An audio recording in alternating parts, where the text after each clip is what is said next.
prendre la décision de s'orienter vers un autre chemin, trouver à nouveau un épanouissement dans sa vie professionnelle et personnelle. Bonjour à tous, bienvenue dans cette émission spéciale dédiée à la reconversion professionnelle des sportifs de haut niveau en direct. Le parcours d'un sportif, on le sait tous, est jalonné de défis, de succès, mais aussi de transitions inévitables. À ce moment-là, se dessine l'importance, bien sûr, de la préparation en amont, de l'anticipation, la construction d'une reconversion professionnelle réussie. Dans cette émission, vous allez entendre des témoignages de sportifs qui sont passés par cette étape que vous connaissez tous très bien ici sur ce plateau. Merci à vous quatre d'être ici pour cette émission spéciale. Et c'est votre cas, Franck Leclerc. Vous êtes le directeur de la FNAS, la Fédération nationale des associations et syndicats de sportifs. On va voir avec vous l'importance, justement, notamment, d'anticiper cette reconversion professionnelle. Xavier Duffieux, vous êtes directeur stratégie partenariat à France Travail Occitanie. France Travail, rappelez-vous, anciennement, il n'y a pas si longtemps, Pôle emploi. Nous verrons quelles sont les ressources, les programmes, les conseils adaptés aux besoins des sportifs en reconversion. Estelle Castet, vous êtes responsable reconversion. Enfin, c'est le titre qui est écrit dans cette émission.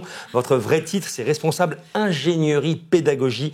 Chez Cage, vous allez mettre en lumière dans cette émission les formations possibles pour les joueurs pros.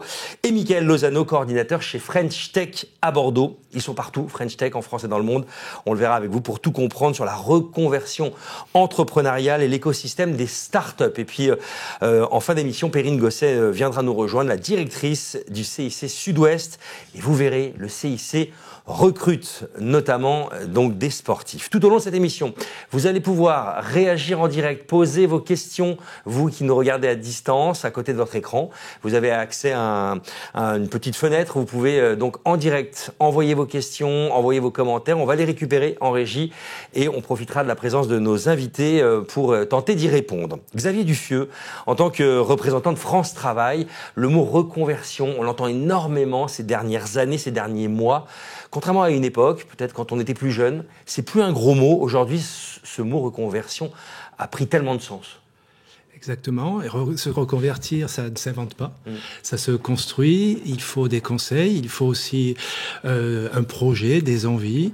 Et France Travail peut tout à fait accompagner et éclairer un peu le parcours pour une reconversion réussie. Mais c'est intéressant parce que c'est vrai que la reconversion, notamment chez les sportifs, pendant longtemps, on a vu une époque en France où un sportif qui arrêtait sa carrière était complètement perdu. Aujourd'hui, on voit bien que tout a changé, ne serait-ce que dans cette niche-là de profession. Oui, puis le monde change, tout évolue et je trouve aussi que un sportif aujourd'hui qui arrête sa carrière, qui a été accompagné tout au long de sa carrière pour le sport et qui a tout donné au sport, peut se sentir perdu parfois à la fin de sa carrière et a besoin d'être accompagné de nouveau, mais de notre côté, mais avec des valeurs sportives aussi. Exactement, des valeurs sportives qui servent aussi dans le monde du travail. Dans le monde du travail, on va dire plus classique. Exactement. La Fédération nationale des associations et syndicats de sportifs, avec vous, Franck Leclerc. Elle existe depuis 1992, donc c'est vieux et pas si vieux, finalement. Aujourd'hui, elle regroupe tous les syndicats de quasiment tous les sports, rugby, football, handball, volley, etc., etc.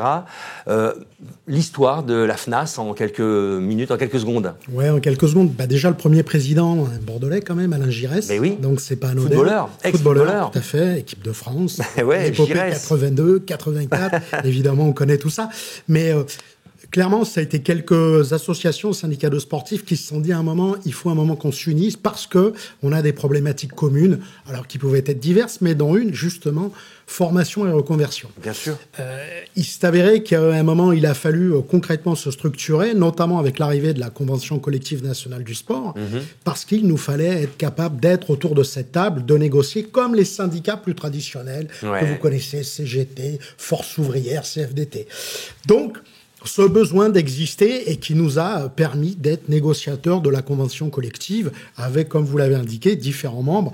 On en comporte actuellement 8 qui sont plutôt des sports collectifs. On voit en France que le sport dit professionnel est plutôt traditionnellement tourné vers les sports co. Vous l'avez indiqué, donc rugby, foot, volleyball, mais handball, cyclisme, j'insiste. Et on a aussi une structure qui nous a rejoint il n'y a pas très longtemps, l'UNSHN, qui est une structure de sportifs de haut niveau.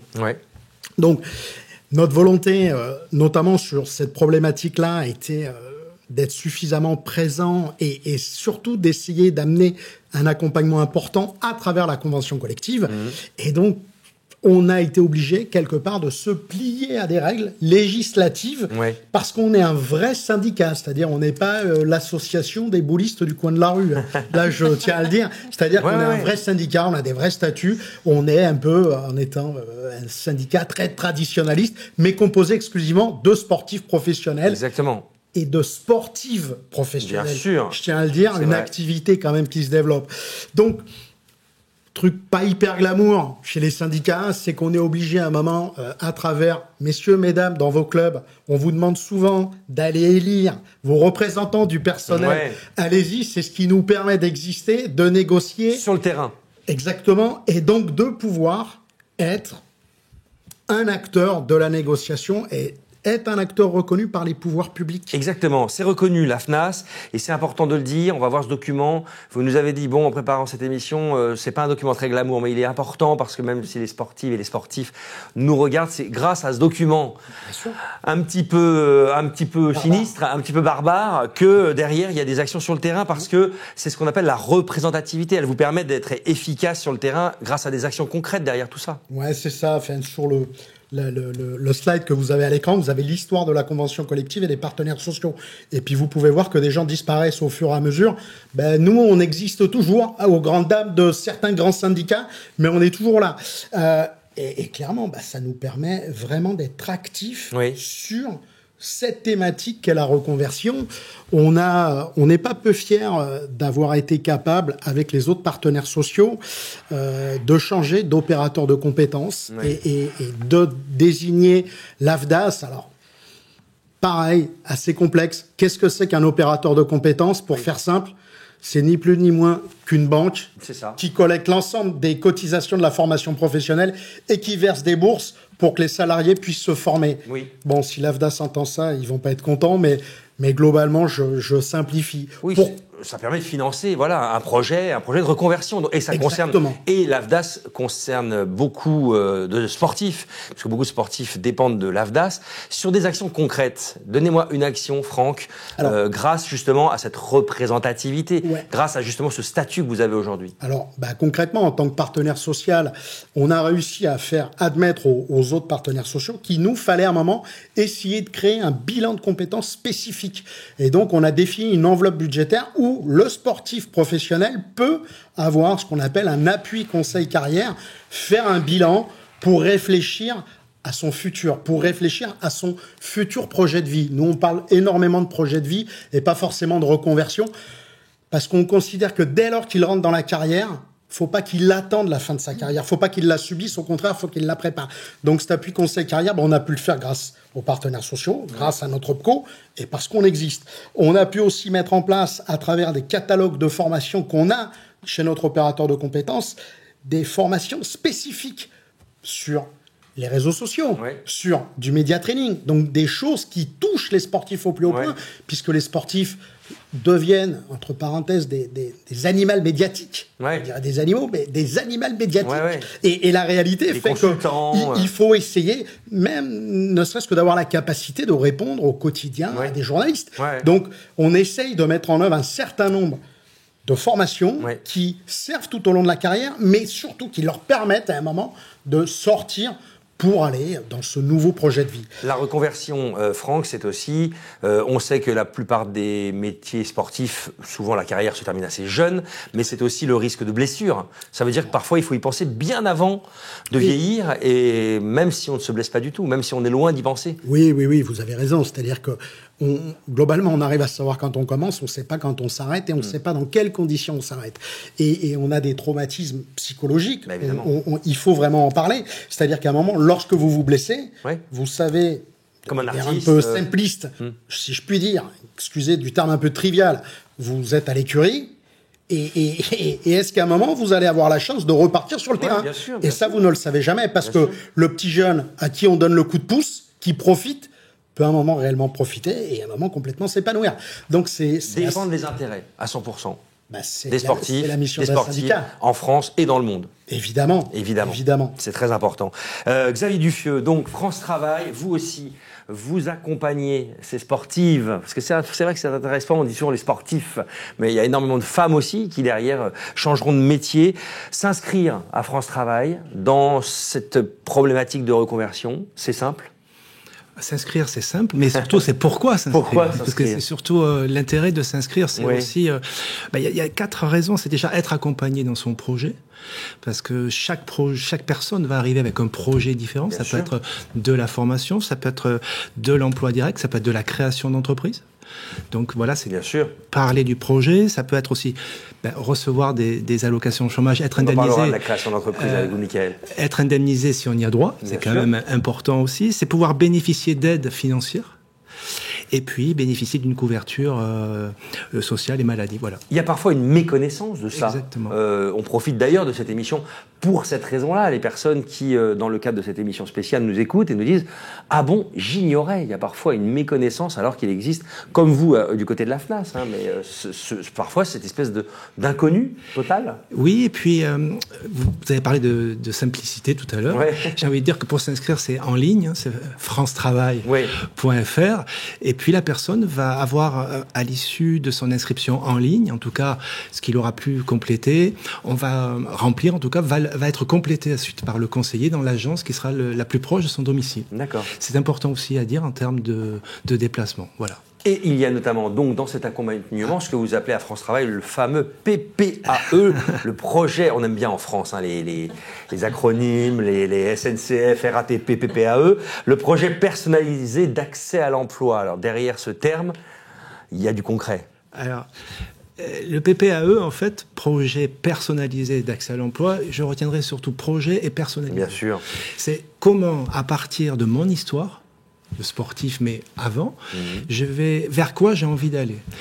Et l'intérêt de formaliser ce projet avec son conseiller France Travail, c'est de déterminer les actions. Alors, il peut y avoir des actions immédiates, certains sont très autonomes. Moi, j'ai juste besoin d'avoir une connaissance sur mon marché du travail, comment je peux écrire, comment je peux... Voilà, donc il va être autonome. D'autres, par contre, ont besoin d'un accompagnement plus renforcé, peut-être guidé aussi, les guider dans leurs choix, les guider dans leurs idées, leur donner des conseils et leur proposer des ateliers, des immersions parfois aussi.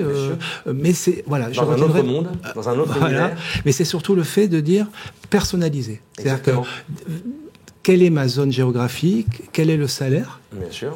Bah oui. Qu'est-ce que j'aimerais? On ne vit pas d'amour et d'eau fraîche. Exactement. De quoi j'ai besoin? Et de confronter un peu ce projet, parce qu'on peut avoir moult projets, mais au final aussi, c'est ramener aussi à la réalité. À la fois de sa zone géographique, mais du marché du travail. On va revenir sur différents services adaptés justement au cas par cas. Je rebondis quelques secondes avec vous, Franck. Parfois, quand vous qui côtoyez tous ces gens du monde du sport, de tous les sports, vous allez aussi parfois sur le terrain, vous entendez tout ce qui se passe. Quand on est sportif, parfois on est dans une bulle. On est enfermé entre l'entraînement, les trajets, on passe d'un stade à un autre, et tout d'un coup, poum, ça s'arrête. Tout ça, on n'a pas du tout le temps de s'en occuper.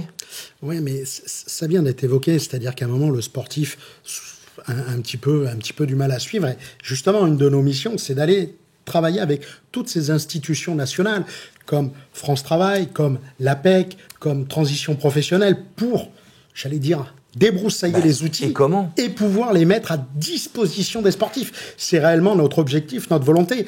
Là, notre dernière réussite, clairement, on a réussi à négocier une enveloppe de 5 millions d'euros avec les partenaires sociaux pour permettre un abondement sur le CPF, le compte personnel de formation, une partie pour les sportifs professionnels.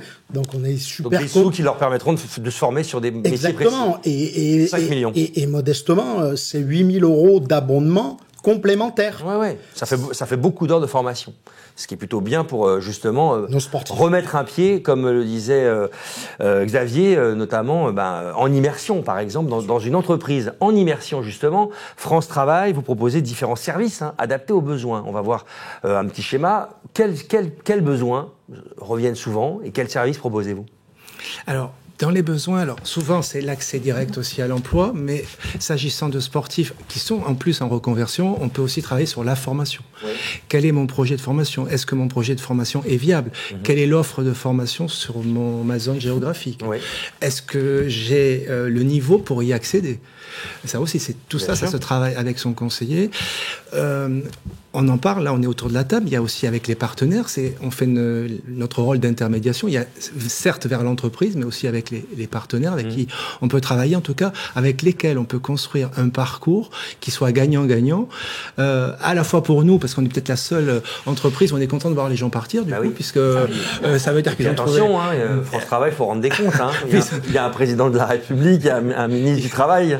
Voilà, donc non, mais trouver une solution, c'est toujours valorisant. Oui. Et surtout, il y a préparer sa candidature, trouver une formation, créer mon entreprise, se former, trouver un emploi, choisir un métier, et on n'y pense pas, mais aussi l'international. Bien sûr. Parce qu'il y a des gens aussi qui peuvent s'expatrier et qui ont envie de porter un savoir-faire sur un autre pays que la France.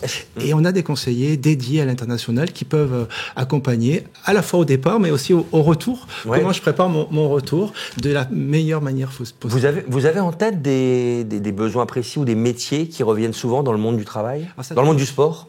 Ça tourne beaucoup autour d'être coach, formateur. Oui, bien sûr. Il y a aussi un désir aussi de création d'entreprise, beaucoup. On va en parler. Des startups, elles sont propres patrons, finalement. Et puis, il y a aussi des gens, là, je parlais tout à l'heure d'autonomie et de gens qui sont un peu plus éloignés dans le sens où ils n'ont pas vraiment d'idées. En tout cas, ils n'ont pas réfléchi en amont. Ils n'ont pas suffisamment préparé leur reconversion. Et là, on part j'ai envie de dire, presque de zéro. Il y a toute une construction de projet. Et tout à l'heure, j'évoquais l'idée de l'immersion. Il y a une plateforme qui s'appelle l'Immersion Facile, où c'est la possibilité pour une personne de découvrir un métier au travers dans une entreprise par une immersion. Bien sûr, bien sûr. Et ce qui permet aussi de se dire, effectivement... J'en avais rêvé, puis c'est tout à fait ce qu'il me faut. Et derrière, on va voir comment accompagner la personne pour accéder à ce métier. Ou à l'inverse, je pensais que c'était ça, et l'immersion me renvoie que je suis pas fait pour ça. En tout cas, qu'il y a trop d'écart aujourd'hui pour occuper le poste dont je rêvais. Exactement. Et on va derrière, ça va aider le conseiller à construire un parcours de formation. Et c'est pour ça que, pour répondre à votre question, c'est extrêmement difficile parce que chaque projet est différent. Évidemment, c'est du cas par cas. Mais après, pour les gens qui sont très autonomes, des fois, c'est juste un besoin de comment je revois ma lettre de motivation, comment je vais chercher le marché caché, comment je vais contacter un employeur, quelle est la meilleure façon de me présenter, par exemple. Voilà, il y a un gros travail de qualité d'écoute aussi, auprès de vos équipes, que ce soit aussi à la FNA, c'est-à-dire bien comprendre la personne qui est devant nous.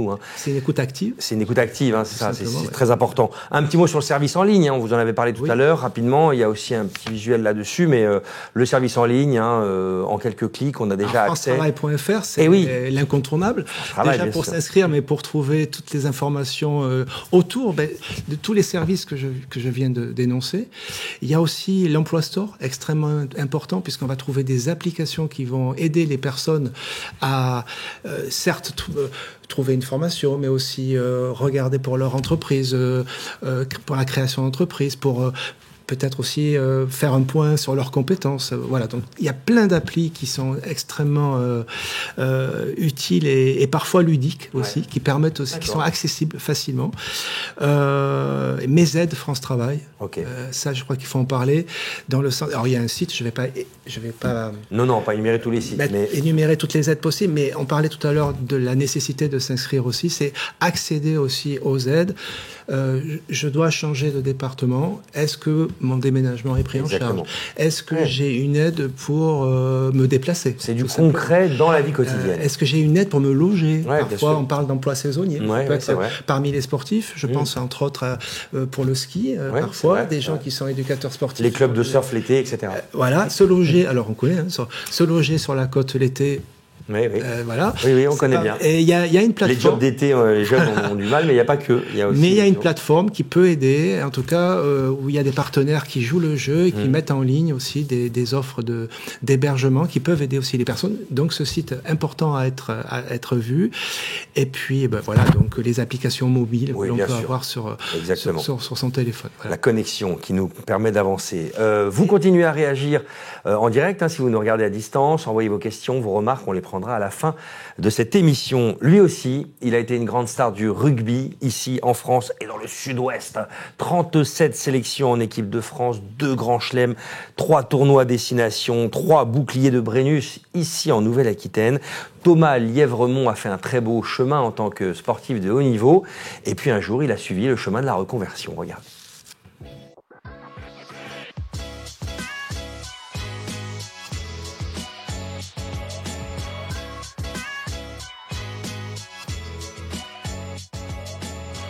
Thomas Lièvremont, je suis un ancien rugbyman professionnel. J'ai été formé à Argelès-sur-Mer dans les Pyrénées-Orientales. J'ai été professionnel dans les clubs de l'USAP Perpignan, le Biarritz Olympique et l'US Dax. J'ai été entraîneur professionnel à Dax et à Bayonne, sélectionneur des moins de 20 ans et sélectionneur de la Roumanie.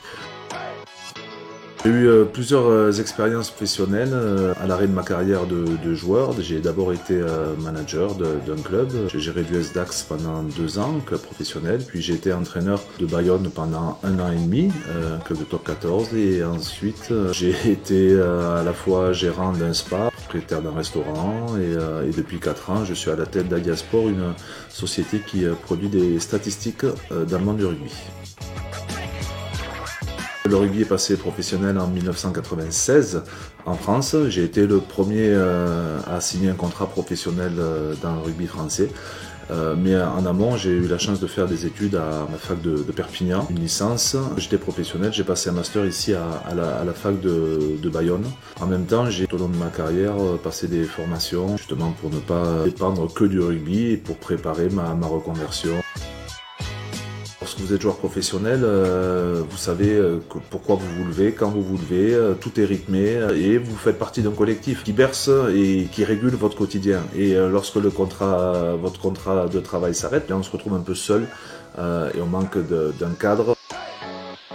C'est toujours compliqué de jouer le grand frère, mais on a quand même un petit passé. Ne pas attendre la fin de carrière pour se projeter. Oui, c'est compliqué quand on est à fond sur sa discipline, focalisé sur ses performances, de penser à la suite, mais il faut commencer à réfléchir, à regarder ce qui se fait, au moins des bilans de compétences, essayer de se projeter dans sa seconde vie.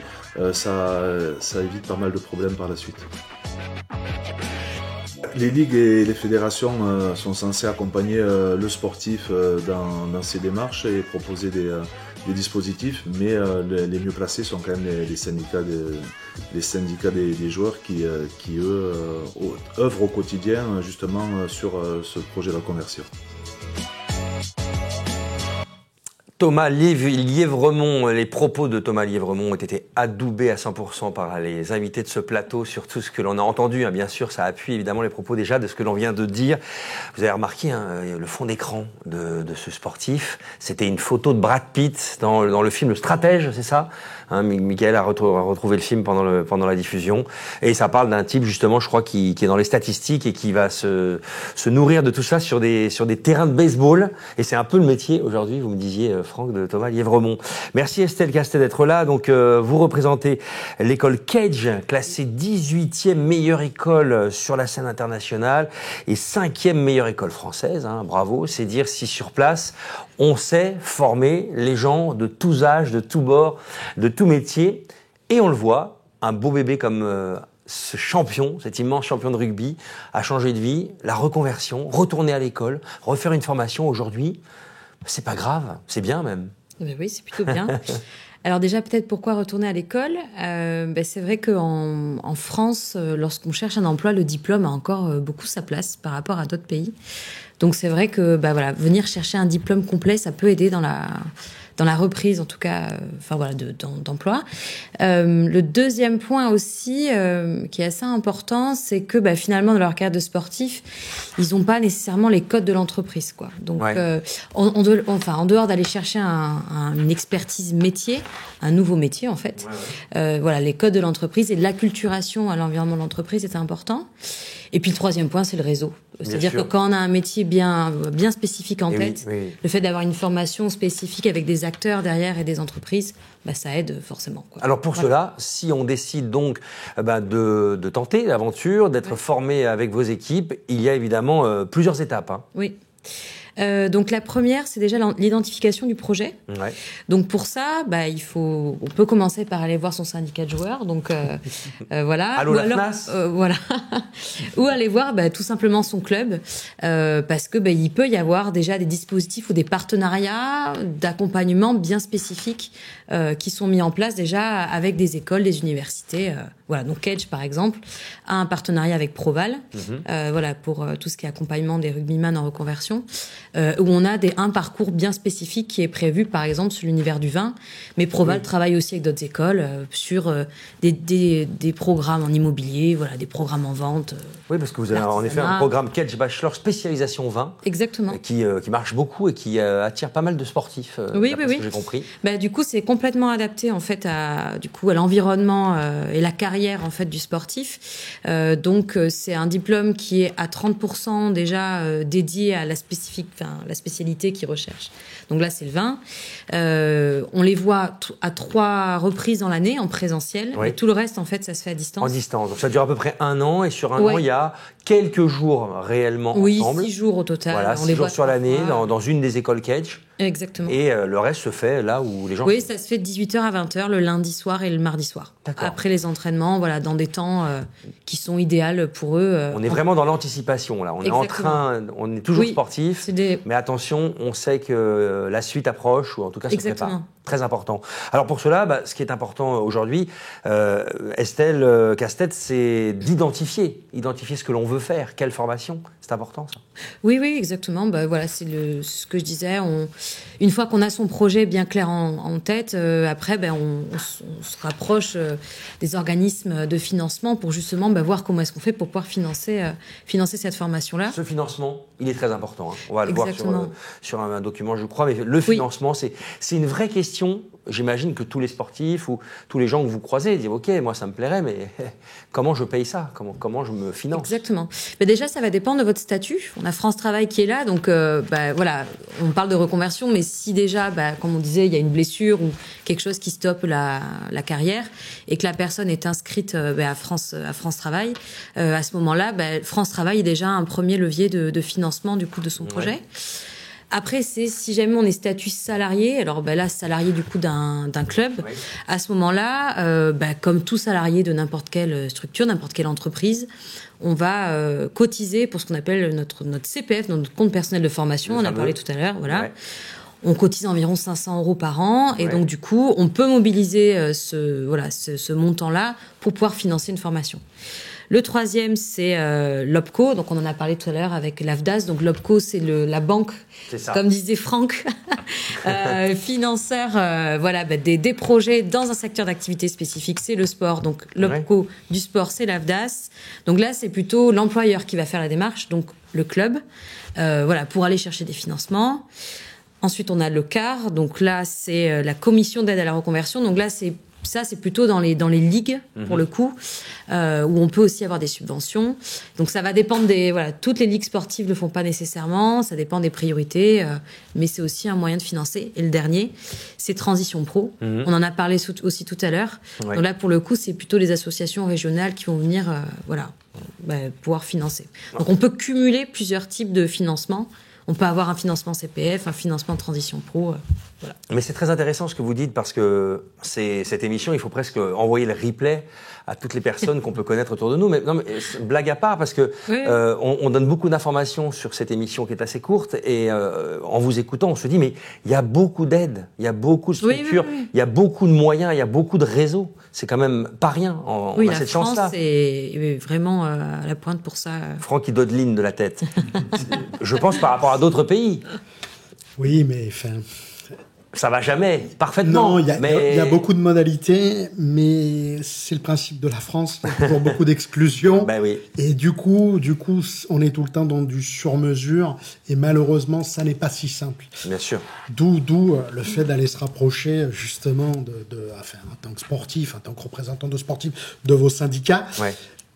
Mais des fois, c'est complexe. Bien sûr. C'est souvent très J'ai pas dit que c'était qu'on était dans un monde de bisounours, on est bien d'accord. Mais il n'empêche qu'on le voit là dans vos propos, il y a, on l'espère, un savoir-faire de montage. Autant que faire se peut, des solutions. Et puis il y a une complémentarité. Une complémentarité. On l'a vu, il y a une offre, pléthore d'offres. Ouais. Mais comment je peux y avoir accès ? Comment je finance ? Bien sûr. Et cette importance aussi de connaître l'ensemble des partenaires, c'est à quelle porte je dois frapper pour avoir la meilleure information à un moment donné de ma reconversion. Donc il y a des étapes. Aller trop vite, c'est pas bon. Oui, bien sûr. Je crois que le témoignage qu'on a entendu tout à l'heure, on parlait d'isolement, on se retrouve seul. Oui, c'est vrai. Mais c'est tout à fait ça. C'est je pousse quelle porte en premier et de fil en aiguille, il y a plein de portes qui peuvent s'ouvrir et aboutir in fine à la réalisation du projet, que ce soit la formation, la création ou l'emploi direct. Un petit mot sur les délais. Oui, alors lorsqu'on a un projet de reconversion avec une école, il faut en fait, les délais, ils sont plutôt liés au financement. Il y a bien entendu la rentrée, mais en gros, il faut commencer son dossier 6 mois avant et il faut que celui-ci soit bouclé 3 semaines avant la date de début de formation. D'accord. Donc 6 mois, 3 semaines. Ok. Voilà, Bon. c'est ça qu'il faut retenir. Donc d'où l'importance de la fameuse anticipation. Exactement. Parce que c'est dommage de louper une formation à cause d'une histoire de paperasse ou de date. Exactement. C'est la seule condition. Elle est pas si énorme que ça finalement. Non. Après, il faut quand même être admis, donc il faut quand même avoir les prérequis pour pouvoir rentrer dans la formation. Mais bon, ça, généralement, c'est des choses que l'on voit en amont avant d'arriver au financement. Et j'imagine à Kedge que vous mesurez et le taux de réussite et le taux de satisfaction. Exactement. Et que les résultats aujourd'hui sont plutôt probants. Oui. Mais là, en tout cas, avec Proval, on en est à notre 2e promotion. On a eu des gens quand même avec des joueurs assez connus qui ont des agendas assez pris. Et les gens sont vraiment restés engagés.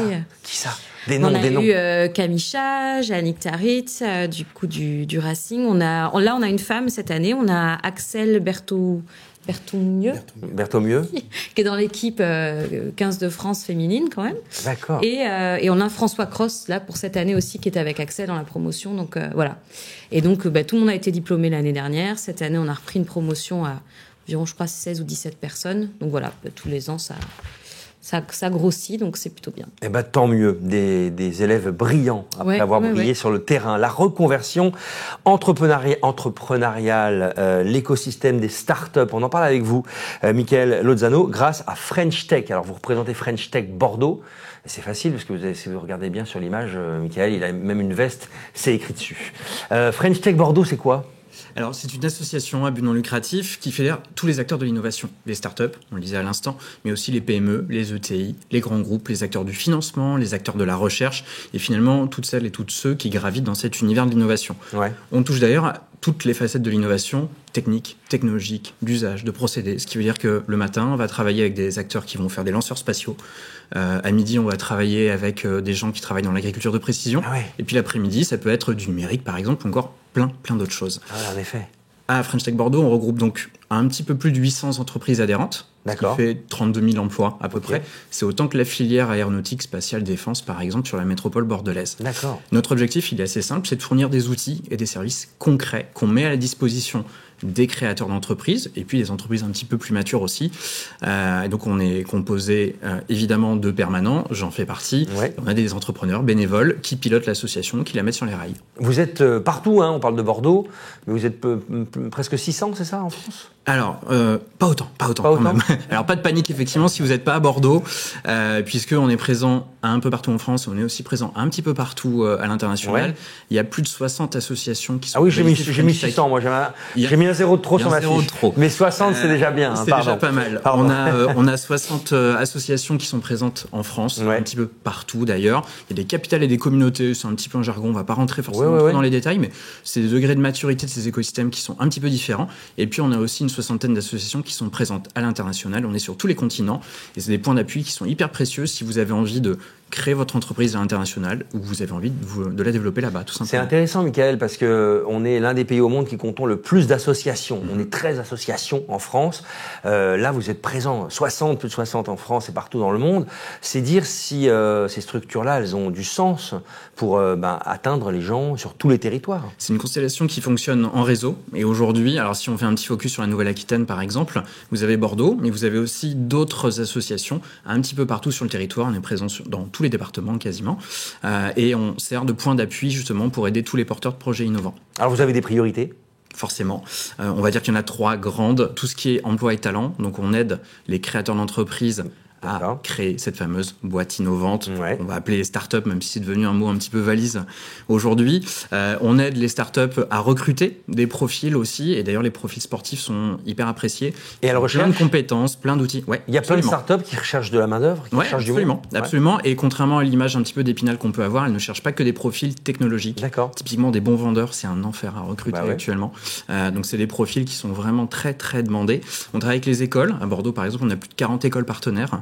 Avec qui on travaille. Et puis, on travaille globalement sur tout ce qui touche à la création d'emplois. On travaille sur le développement, donc on mobilise des outils et des services qu'on met à la disposition de ces entreprises. Et puis, on travaille aussi sur un dernier item, alors pardon, c'est un anglicisme, qui s'appelle Tech for Good. C'est comment est-ce qu'on met l'innovation au service du bien commun, de l'environnement. De l'environnement, de la planète, de notre époque. Absolument. Tech for Good, ça va, on comprend, c'est assez clair. Et il y a de plus en plus de projets qui se créent sur ce segment, donc c'est parfait. Il y a une vraie volonté, mais c'est un peu le mot on pourrait aussi ressortir de cette émission, c'est l'impulsion. Absolument. Alors, ce qui est toujours compliqué quand on démarre un projet, alors que ce soit une reconversion finalement ou une création d'entreprise, on est un peu perdu, on va pas se mentir. Donc, nous, on est là pour ça, précisément pour aider ces âmes un peu errantes, finalement, les aider à trouver un incubateur. Et il se trouve qu'on a plein de structures sur le territoire qui vont pouvoir aider les créateurs d'entreprises à poser les bonnes briques pour créer un mur le plus haut possible. On a par exemple une structure en Nouvelle-Aquitaine qui s'appelle Impulsion, qui a été créée par la région et qui aide des projets d'innovation autour du sport, autour de l'univers du sport, à destination des sportifs ou des clubs d'ailleurs. C'est compliqué de trouver des financeurs, donc nous on apporte plein d'outils pour les rencontrer. On travaille avec plein de banques du territoire, c'est ici on fait partie d'ailleurs. C'est compliqué d'échanger avec des pairs, donc on propose à intervalles réguliers des rencontres, on va pas parler de programme de formation, mais typiquement, pas plus tard qu'hier soir, on avait un after-work. On a réuni 120 entrepreneurs de Bordeaux. Le réseau. Qui étaient venus échanger. Voilà. C'est hyper important de trouver des pairs qui vont pouvoir vous aider à faire gagner du temps, limiter peut-être les erreurs que vous pourriez faire potentiellement au moment de la création d'entreprise. Donc c'est les bons endroits, avec les bons interlocuteurs. On n'y va pas pour rien. C'est pas juste un endroit où on repart et puis finalement, on est paumé. On se fait un carnet d'adresses, on prend des conseils, on évite les pièges que d'autres, les autres ont pu y être confrontés à un moment ou un autre dans leur parcours. Donc c'est hyper enrichissant. Puis je voulais parler d'un programme aussi qui s'appelle French Tech Tremplin, qui est un super programme autour de l'égalité des chances. Alors, je vais en faire un peu la promotion là. Il s'adresse à des porteurs de projets un peu spécifiques qui habitent les quartiers prioritaires de la ville, les zones de revitalisation rurale ou qui peuvent être en situation de handicap aussi, les réfugiés politiques et puis les anciens étudiants boursiers. Le but, c'est de donner la même chance à tout le monde, qu'on soit homme, femme, quelle que soit sa condition, d'entreprendre. Il y a 2 facettes finalement à ce programme. La première, c'est 2 mois de formation finalement, où on va aider les créateurs d'entreprises innovantes à définir s'ils ont vraiment envie d'y aller. Donc c'est un sujet qui est hyper important. Des fois, on a une idée et puis on va se rendre compte en se confrontant à certaines problématiques que finalement, on n'est peut-être pas fait pour l'entrepreneuriat. Peut-être qu'il vaut mieux essayer d'intégrer une structure innovante. Donc pendant 2 mois, on va les accompagner, on va les former, on va leur mettre un peu le nez dans le dur, entre guillemets, pour les aider à monter en compétences et définir si, oui ou non, ils ont vraiment envie de créer une entreprise. Ça marche et on a des super projets. Et puis, on a une deuxième phase qui dure 1 an où on les place dans un incubateur. L'État amène 22 900 € de contribution, finalement, pour aider les porteurs de projets et les porteuses de projets à créer cette entreprise. Et donc, pendant 23 000 €. Absolument. Plus 1 an d'accompagnement gratuit dans un incubateur partenaire pour vraiment apprendre toutes les bases du métier d'entrepreneur. Et il se trouve qu'on a parfois des anciens sportifs de haut niveau qui bénéficient de ce programme. C'est le cas actuellement.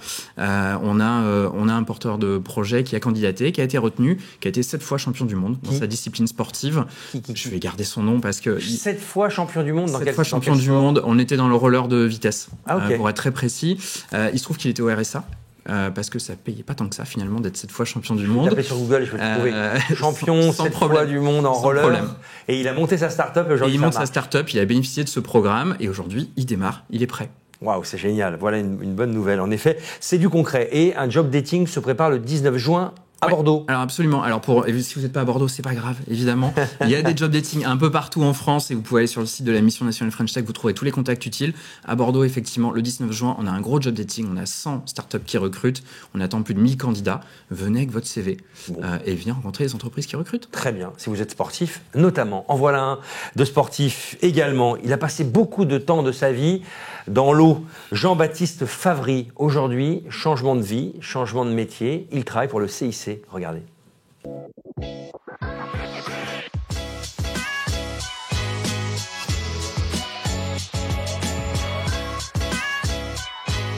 Jean-Baptiste Favry, je suis un ancien joueur de water-polo professionnel. J'ai commencé le sport vers 8-9 ans sur le club de Pont-de-Clé. Ensuite, je suis allé au club de Sète, au club d'Aix-les-Bains, au Cercle Nageur de Marseille, au club d'Aix-en-Provence, où je suis resté 4 ans.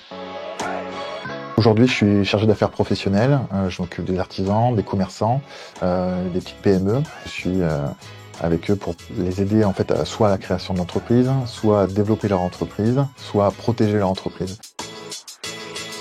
J'ai commencé ma reconversion professionnelle déjà en obtenant un premier diplôme Bac+2. Ensuite, j'ai passé les diplômes de maître nageur sauveteur et d'entraîneur que j'ai jamais utilisé. Parce que je voulais faire autre chose, mais je voulais, pendant ma carrière sportive, au moins m'assurer un bagage minimum et un métier à la fin de ma carrière. J'ai fait le choix en fait de pas être dans le sport. Je voulais faire autre chose. Donc les difficultés que j'ai pu rencontrer, c'est de pas avoir d'expérience professionnelle. Donc quand on fait des entretiens d'embauche, c'est difficile de valoriser ses compétences parce qu'on n'arrive pas à mettre des mots dessus. Je ne sais pas si j'aime être au contact des gens, je ne sais pas si j'aime être dans un bureau, je ne sais pas si j'aime avoir des responsabilités, avoir des tâches courtes, avoir des tâches longues. Donc c'est difficile pour nous de se projeter. Faire des formations d'alternance qui permettent d'avoir de l'expérience professionnelle, ce qui permet de se valoriser par rapport aux entreprises lors d'entretiens d'embauche. Pas hésiter à aller voir les personnes du club, les bénévoles, les professionnels qu'il y a là-bas, ou les sponsors. Faut s'intéresser, faut savoir leur poser des questions, peut-être leur demander des stages, ou peut-être d'anciens sportifs qui sont encore autour du club, qui ont ouvert leur entreprise, qui ont des expériences professionnelles, et leur poser des questions. Le CIC, le Crédit Mutuel, permet d'avoir des parcours de formation, permet de commencer un poste, de prendre de l'expérience, d'être formé, et après, s'il y a le potentiel, de faire évoluer. Merci de nous avoir rejoints, Perrine Gosset, directrice RH du CIC Sud-Ouest. Petite réaction, le cas de Jean-Baptiste Favry n'est pas du tout un cas isolé. Hein. Non, c'est pas un cas isolé, mais bravo déjà pour son témoignage qui rend honneur un peu à l'accompagnement qu'on peut offrir au sein du Crédit Mutuel Alliance Fédérale. Et après, je vous parlerai plus précisément du CIC Sud-Ouest qui est une filiale. Donc le CIC est une filiale de Crédit Mutuel Alliance Fédérale. Exactement, de la Provence. Alors, lui, au Sud-Ouest, il n'y a qu'un pas. Voilà. Donc, je disais quand même, c'est un exemple parmi d'autres, puisque dans le groupe, on peut dire qu'il y a à peu près une trentaine de collaborateurs qui sont d'anciens sportifs de haut niveau et qu'on a accompagnés sur un nouveau métier dans le secteur bancaire. C'est génial. Le CIC Sud-Ouest, en un mot, c'est beaucoup de départements, ce sont beaucoup d'équipes. Voilà, donc vous allez avoir peut-être un support derrière qui va illustrer mes dires. Effectivement, le CIC Sud-Ouest, c'est beaucoup de métiers. C'est beaucoup de métiers. Alors déjà, c'est un territoire qui est réparti donc sur 19 départements, Nouvelle-Aquitaine et d'Occitanie. C'est 1700 collaborateurs au service de plus de 600 000 clients, aussi bien de clients en particulier, professionnels, entreprises. C'est aussi une pluralité de métiers. Oui. Nous avons des métiers évidemment du marché des particuliers, ça s'affichait, je le vois plus, mais sur le marché des particuliers aussi bien les conseillers de clientèle, les chargés de clientèle, sur le marché du patrimonial avec nos conseillers patrimoniaux, le marché du professionnel avec les chargés d'affaires professionnels. C'est aussi des métiers sur le marché de l'entreprise. On est très présent au niveau du CIC Sud-Ouest sur le marché des PME, des grandes entreprises. Et puis c'est le marché de la banque privée aussi pour accompagner nos clients à fort potentiel patrimonial. Et puis surtout, c'est d'autres métiers. Le CIC Sud-Ouest, des métiers dont on ne pense pas spontanément quand on pense à la banque. Ce sont des métiers qu'on appelle d'activités support. D'accord. On va y retrouver le marketing, on va y retrouver la communication, les ressources humaines ou encore les métiers du contrôle avec un fort impact du réglementaire sur nos métiers ces dernières années. Et ça veut dire chaque année, Perrine Gosset, beaucoup de recrutement? Oui, tout à fait, on recrute. On a une activité assez dynamique en matière de recrutement. Alors, j'ai parlé au nom du CIC Sud-Ouest, mais je pense que ce que je dis est également le cas pour l'ensemble du groupe et des régions. Nous, c'est en moyenne 100 recrutements. On va retenir ce chiffre par an, tout à fait. Une centaine de personnes par an. Une centaine de recrutements en CDI. En CDI. Et, bien évidemment, on recrute aussi sur d'autres types de contrats CDD, mais c'est 100 sous CDI. Et puis surtout, c'est de l'alternance. Donc le groupe Crédit Mutuel Alliance Fédérale est très investi en matière de l'alternance. Le CIC Sud-Ouest aussi. On a augmenté encore l'accompagnement en septembre 2024 puisqu'on accueillera 60 alternants à la rentrée qu'on est en train de recruter. Donc d'ailleurs, n'hésitez pas à en parler autour de nous. Nos offres sont en ligne et nous attendons les beaux talents à recruter. Et c'est pour nous un vrai vivier pour le recrutement en CDI de demain. Bien sûr, parce que l'objectif, c'est ces alternants, c'est que derrière, ils signent un contrat. L'objectif, et c'est pas qu'un objectif, c'est un engagement, je dirais Carrément. même, un engagement du groupe Crédit Mutuel Alliance Fédérale. Donc on s'engage à proposer un CDI à 80% de nos alternants. Ah, ça c'est une bonne nouvelle. Alors on dit pas le Crédit Mutuel, hein. J'ai appris en préparant l'émission, on dit Crédit Mutuel Alliance Fédérale. Voilà. Le Crédit Mutuel Alliance Fédérale, même vis-à-vis des événements sportifs, de ce que l'on peut voir dans les médias, ce groupe et le sport, il y a toujours eu une histoire très forte. Oui, vous avez raison. D'ailleurs, il y avait un slogan qui était que le Crédit Mutuel donne l'élan à ceux qui font le sport. Donc effectivement, l'implication du Crédit Mutuel dans le monde sportif n'est pas nouveau. Oui. Certes, il y a la représentation de nos marques lors d'événements, mais c'est aussi un soutien qu'on apporte à tous les niveaux et à tous les acteurs, qu'ils soient des acteurs locaux, régionaux ou nationaux. Donc ce ne sont pas juste des mots derrière. Aujourd'hui, justement, à l'heure où on est dans ce paradoxe d'une France qui cherche à bosser d'un côté et une autre qui cherche à recruter, ces valeurs-là, elles ont un vrai sens dans le monde de l'entreprise. Elles ont un vrai sens et je dirais, alors dans l'entreprise, oui, moi je vais parler au nom de notre entreprise, de mon groupe, qui a des valeurs fortes et je pense qu'on l'a prouvé ces derniers temps, notamment avec notre statut de banque à mission. Nous sommes la première banque à avoir adopté ce statut en fin d'année 2020 et qui tourne autour de 15 engagements qui sont applicables depuis 2022 autour de 2 valeurs et de grandes missions importantes qui sont le mutualisme, l'inclusion, l'éthique, la solidarité, la responsabilité. Ah ben voilà, des mots très forts. Attention, derrière, faut les tenir, ces mots-là. On les tient, il y a le dividende sociétal, vous avez dû en entendre parler, oui, bien c'est sûr. Une belle preuve de notre statut de banque à mission. Oui, c'est ça, puisque vous repartagez, entre guillemets, les richesses. Absolument, c'est ça. Si on doit résumer en quelques mots. Oui, c'est très bien résumé. Petite question, avant qu'on prenne celle des personnes qui nous regardent, très rapide, vous 4. On parle beaucoup de ces sportifs en reconversion qui apprennent un nouveau métier, qui apprennent l'entreprise. Qu'est-ce qu'eux nous apprennent de leur vie de sportif, de leur vie en groupe, de leurs valeurs sportives, Xavier? Vous avez répondu en partie, c'est leurs valeurs, c'est le goût de l'effort, l'esprit d'équipe, la persévérance aussi. Et puis, voilà, c'est déjà beaucoup dans un monde d'entreprise aussi. Je retiendrai surtout, moi, l'esprit d'équipe. D'accord. Voilà. Franck? Ouais, on idéalise souvent l'activité de sportif professionnel, mais elle est faite d'énormément de contraintes. Alors, je ne suis pas là pour... Mais souvent, on dit qu'ils ne sont pas acculturés au monde de l'entreprise. C'est vrai qu'ils n'ont pas tout à fait ces rites. Mais vous prenez un sportif, prenez un hockeyeur, notamment là, les boxeurs qui sont en finale de la Ligue Magnus. C'est des individus qui, des fois, prennent le baluchon, partent en bus. Et comment ? Partent plus d'une semaine. Ils n'arrêtent pas à la Bordeaux-Rouen sur le territoire, ou à Bordeaux. Et je peux vous dire qu'ils sont dans des conditions qui surprendraient énormément de monde. Ça veut dire qu'il y a une capacité, j'allais dire, d'accepter des choses qui, des fois, dépassent un peu l'entendement. Ouais. Donc, c'est quand même des gens qui ont cette capacité de se fondre, d'accepter des règles relativement dures, dans l'intérêt d'un objectif commun. Ça veut dire que si vous leur démontrez qu'il y a un objectif auquel ils adhèrent, le sportif est capable de tout endurer. Estelle ? Je n'ai pas grand-chose de plus à rajouter. Oui. Mais moi, je dirais aussi, c'est bête, mais la bonne humeur. Enfin, non, mais c'est vrai. Le partage et la bonne humeur, c'est vraiment quelque chose qui nous a voilà, fait du bien tous les ans quand ces nouvelles promos arrivent. Donc, c'est clair. Je rajoute ça. Et il y a aussi la troisième mi-temps à Kedge. Et vous, Perrine?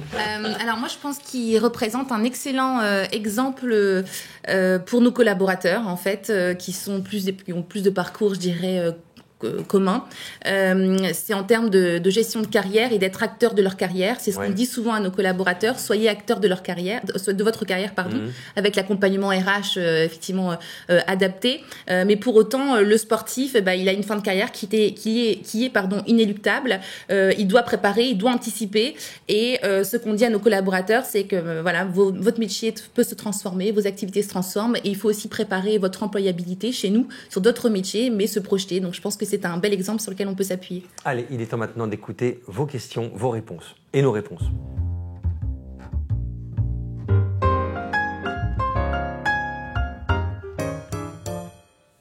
Ah, on le connaît bien, ce petit morceau de piano. Vous êtes en direct donc pour cette émission spéciale et nous allons voir. Merci à vous quatre d'être là. La première question qui s'affiche, France Travail. Est-ce qu'il y a des actions qui existent autour du sport? Bon, je crois qu'on l'a bien compris, mais peut-être que vous avez, Xavier, un exemple précis. Alors, au-delà des actions typiques par rapport aux sportifs en reconversion, il y a quand même des actions, alors je pense du stade vers l'emploi. D'accord. Des actions où l'on va faire des recrutements autour du sport, mais avec des employeurs et des demandeurs d'emploi qui ne se connaissent pas, puisqu'en fait ils vont jouer dans une même équipe par exemple, mais le masque ne va tomber qu'à la fin de la journée lors de l'entretien de recrutement, justement où on va découvrir les valeurs dont on parlait, comment les gens se sont comportés, cet esprit d'équipe, cette persévérance, cette volonté aussi de comprendre, d'avancer. Et donc l'employeur peut voir un demandeur d'emploi avec un autre regard qu'un simple CV. Oui. Et comment ? Je pense aussi aux clubs sportifs engagés. Ce sont des clubs aussi qui œuvrent au travers du sport pour l'insertion sociale, à des publics qui peuvent être en difficulté. J'en profite aussi pour dire qu'il y a la plateforme des métiers du sport qui a été mise en œuvre où il y a... Qui s'appelle Métier-scope du sport. Métier-scope du sport, voilà. Et là, ça répond bien à la question qui vient de s'afficher. Voilà, et on trouve tous les métiers qui tournent autour du sport. Bon, voilà, ça c'était la réponse qu'il fallait donner. Et juste... Et on est au sein de France Travail, Team Athlète, on a des sportifs de haut niveau qui travaillent chez nous. Il y en a avec un contrat d'image, d'autres qui sont conseillers à l'emploi et qui véhiculent aussi toutes les valeurs que l'on a pu évoquer tout à l'heure. C'est ce qui s'appelle une réponse complète. Voilà. Prochaine question qui s'affiche pour nous en direct sur la FNAS. Franck, vos adhérents ont-ils mis des actions spécifiques en place? Oui, j'imagine. Oui, ça a été évoqué. On a notamment Proval qui a mis en place, notamment avec Edge, des formations spécifiques par rapport aux attentes des sportifs. Ouais. Donc on a ce type de choses. On a notamment le syndicat, l'UNFP, des joueurs de foot, qui justement, avec la professionnalisation du secteur féminin, a embauché une première salariée pour s'occuper notamment des transitions pro des sportives. Elle est d'ailleurs domiciliée sur Bordeaux. Vous avez le syndicat des joueurs de handball, qui est peut-être le seul syndicat qui collabore parfaitement avec ces institutions, la fédération, pour pouvoir travailler, alors là, carrément sur tout le public des sportifs qui va du pôle, donc des enfants qui ont 16 ans, jusqu'aux internationaux. D'accord. Vous avez les cyclistes professionnels qui ont réussi à obtenir une cotisation supplémentaire pour alimenter des fonds, des subventions supplémentaires pour les athlètes. Donc, on a vraiment des choses différentes. On a aussi plusieurs de nos structures, de nos membres, qui ont signé des accords avec certaines entreprises, dont je ne nommerai pas les noms, mais pour accéder à l'emploi. Donc toutes ces choses-là, mis bout à bout, font un puzzle intéressant. En effet. Merci pour cette réponse complète. Y a-t-il une autre question qui arrive de nos téléspectateurs? Le CIC, quels sont vos métiers d'entrée? Voilà une question intéressante.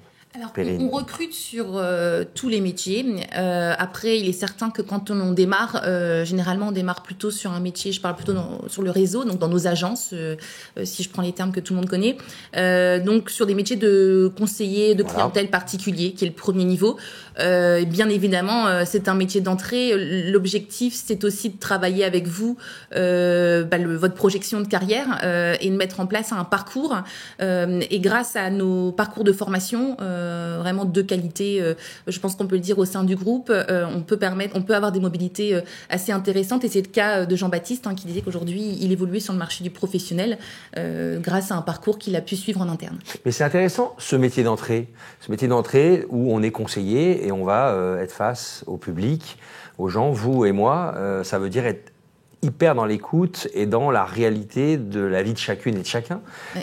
C'est un petit peu aussi ce que vous faites à France Travail. Accompagner les projets. Accompagner les projets et au cas par cas, comme le disait Xavier.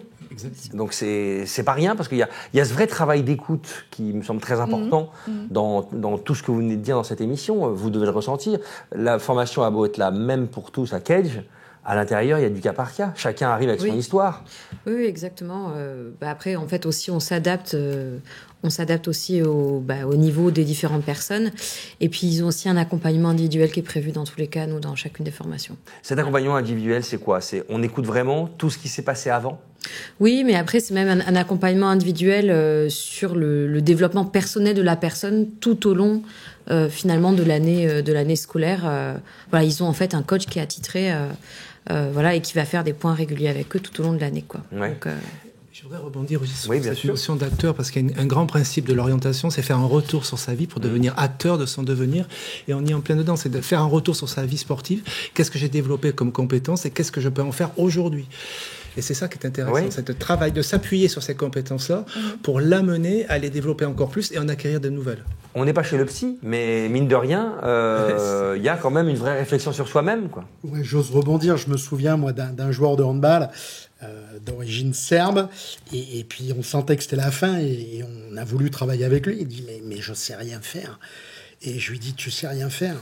Tu parles le serbe, tu parles l'anglais, tu parles l'espagnol, tu parles le français, tu parles l'allemand. Et tu as joué... Tu parles beaucoup plus de langues que n'importe quel individu ayant une carte d'identité française. Ouais. Des compétences, t'en as, n'est pas bien sûr.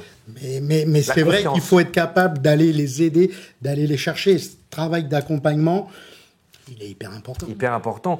Mais d'après ce que j'ai compris, là, je vous écoutais là, avant que le direct démarre, vous évoquiez le cas d'un très jeune joueur à l'Union Bordeaux-Bègles. Il a à peine 20 ans, 21 ans, et il est déjà, lui, en train de préparer... Ah, c'était vous, Estelle ? J'entendais comme ça, mon oreille traînait. Pareil, quoi. Direct, on s'intéresse à ce parcours bien précis de ce jeune homme, parce qu'il sait maintenant que demain, il faudra faire autre chose. Oui, lui, vraiment, il a sa carrière pro parce qu'il n'est pas que dans ce club bordelais, il a aussi joué en équipe de France, et là, à la Coupe du Monde. Et en fait, là, lui, il a décidé de faire ses études vraiment en parallèle. Il le prépare dès maintenant, en fait. Exactement. Ouais. Toute dernière question. Vous faites du sport ? Oui. Quoi ? Du judo. Judo pour Xavier ? Je peux répondre en dernier ? Allez. Je réfléchis à moi. Je fais rien. Ah ouais. J'accompagne mes enfants. Bon, c'est une forme de sport. Moi, je cours. Vous courez, c'est bien. Perrine ? Et moi, je courais. Ça marche un temps. Non, mais je ne peux pas mentir, si on me regarde, ma famille dirait mais enfin... pas de jugement, chacun fait ce qu'il veut. Non, je ne fais pas beaucoup de sport. On parle beaucoup de sport, alors comme on est nombreux. Mais j'aime beaucoup le regarder. Bon, voilà, déjà. Et notamment des sportifs de haut niveau que vous accompagnerez peut-être. Merci de nous avoir suivis pour cette émission spéciale. À voir, à revoir sur la chaîne YouTube du CIC, en replay, bien sûr, pour reprendre toutes ces informations et à partager aussi auprès de celles et ceux que vous connaissez qui pourraient avoir envie justement d'une reconversion et de suivre, pourquoi pas, un nouveau parcours de vie. Merci à vous quatre d'être venus sur ce plateau. Merci aussi à Mickaël qui était tout à l'heure en première partie. À très bientôt. Salut. Merci.